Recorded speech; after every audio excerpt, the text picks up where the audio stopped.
So the Mets just made a trade after losing 3 free agents. I'm not joking. 3 free agents to injury, and one of them is Manaea. The Yankees might have a Jasson Dominguez defense problem. We got to break that down in a moment. Staying with the Yankees, people are saying that this kid is the next Aaron Judge. We'll get into that later as well. We have tons of stars making their debuts with brand new teams. Soto, Bregman, Corbin Burns, he looked nasty. And also, we might be soon witnessing the fastest player ever, who, by the way, hit 355 last year. We are officially 30 days away from opening day, so if you want to stay up to date on the game of baseball, hit that subscribe button. And also, if you're going to any spring training game, save yourself 20 bucks off using code Fuzzy on SeatGeek. And if you're brand new to Underdog Fantasy, use my code Fuzzy and they'll give you up to $1,000 in bonus cash credit. We have yet another Yankee update that a lot of you are not going to care about, but a week ago, we know that they officially updated their no facial hair policy. They're allowing well-groomed beards. Well, they just made another change. After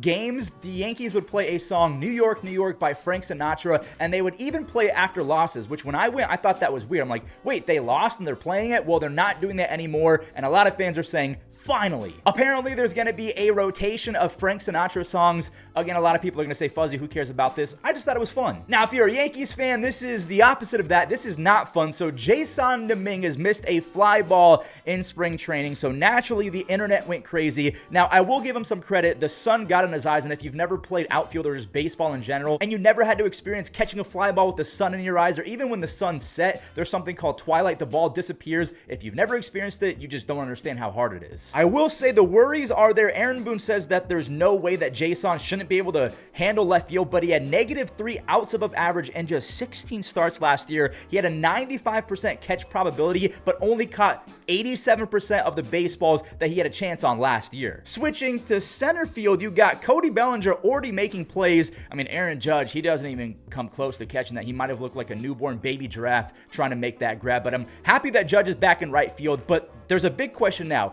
Jasson has looked so bad in left field that the Yankees might have to consider putting Belly in left field, because let's face it, Bellinger could probably play catcher and shortstop if they asked him to. Even though he's a lefty, he's a platinum defender no matter where you put him. The reason being, maybe Jasson would be a better hitter because now he's playing his natural position, and because of that, he's playing better defense as well, so the mental side of baseball is not going to weigh on him as hard. Or maybe they just go with Spencer Jones, who could very well rake his way into taking some playing time from Jasson. Now, on paper, that doesn't make any sense because Jasson, he's the Martian.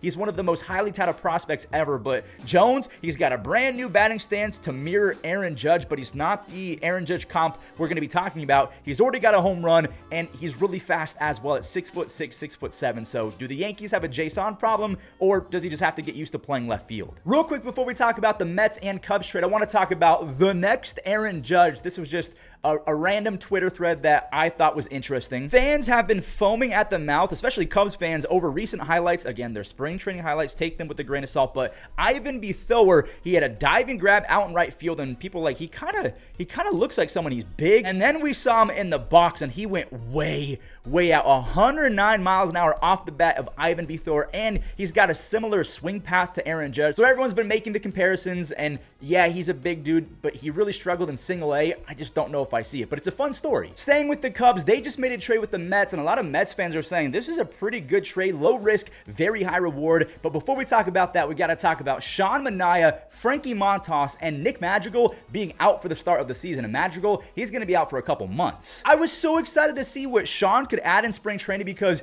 they have Johan Santana working with him and that changeup grip. I'm thinking, Manaea's already got the sidearm angle. Now he's talking to Johan about a new changeup grip. I mean, Sean could be a Cy Young guy. But then, of course, just life as a Mets fan, you're used to injuries coming out every single season. It came out that Sean has an oblique injury, and this came a few days after it was announced that Frankie Montas is going to be shut down for about a month or so. And then after Manaea, another free agent, Nick Madrigal, he had a shoulder dislocation, so he's going to be out anywhere from 60 to 90 days. Mets fans were like, all right, we got to to push that red button again. We got to make something happen because our depth is getting compromised. And they got their trade, but it's not for a pitcher like they thought it was going to be. The Mets got Alexander Canario from the Cubs, who they just DFA'd, which is a crazy DFA. So they had to make room for Justin Turner, but check out the stats of Canario. Again, he was basically let go. If the name Alexander Canario sounds familiar, not only just because he's playing the big leagues, but he was once traded for Chris Bryant. Yeah, he was a Giants prospect. He went back to the Cubs. This man has some of the most freakish bat speed we have ever seen. I think he was top 1 or 2% last year in his big league career. I know it's only like 40 plus at bats, but he's nearly hitting 290 with the 140 OPS plus. It reminds me so much of the Cubs moving on from Nelson Velasquez. Nelson had 3 home runs and a 150 OPS plus to start 2023, and then he got shipped to the Royals. It's just that the Cubs, they've done this before. Jorge Soler, remember him, Christopher Morel, and also it was a big reason why they did not want to re-sign Javier Baez. They shipped him to the Mets because he was striking out 36% of the time before he went to the Mets. The Cubs just do not mess with high strikeout guys despite freakish athletic ability and power. Canario, he strikes out with the best of them, but I also want to mention that he can make the occasional flashy play in the outfield. So he's hitting 290 with the 140 OPS plus in his first 40 at-bats. He can get to a baseball every so often in the outfield. This is a smart move, but again, I thought it was going to be a pitcher move. Now, without further ado, let's get into some spring training highlights. I've been watching it like a madman. Like, I haven't been this excited for baseball and MLB The Show in quite some time. Juan Soto, for the second year in a row, hit a home run in his New York debut. So last year in his first Yankees game, he hits a home run, and of course the Mets, same thing. Jorge Soler, now I don't remember the stats on this, but with my eye, like my eye cast, I'm reading 504 feet at like 130 miles an hour. Just an absolute monster home run.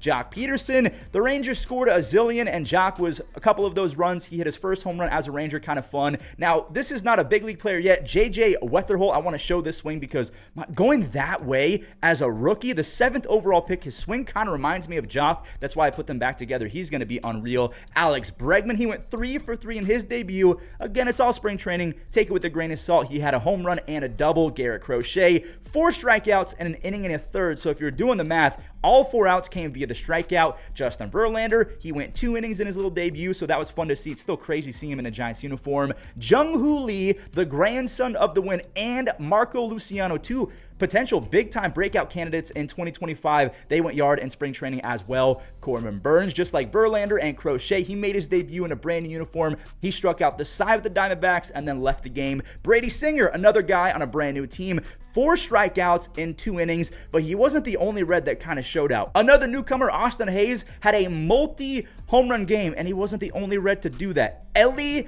De La Cruz, I believe, had 1 from each side. I can't remember exactly what happened. I believe it was from the left side and the right side. I know it's spring, but the Reds, they have some players showing a lot of promise, and I really think the Reds could shock some people this year. Danny Jansen, he's another guy in the multi-home run category. Could you imagine if Ha-Sung Kim actually stays healthy, Danny Jansen bounces back? What if Eloy starts raking as well? Don't count out the Rays either. I mean, every single team in the AL East could finish above 500 this year. One more Rays player. We're going to kind of switch to defensive highlights super quick. This is going to involve some speed. Chandler Simpson had 2 diving catches. He's going to be the new fastest guy in baseball if he does make the opening day roster, and not the fastest by a little bit, like kind of by far. He also hit 355. He just chops at baseballs and runs as fast as he possibly and physically can. This dude could be Luis Ariz with speed. That's the comparison everyone's making. Vladimir Guerrero Jr., he's trying to get back to that Gold Glove defense. He won one back in 2022 before he's been really bad defensively the last 2 seasons. Ceddanne Rafael, he had an absolute seed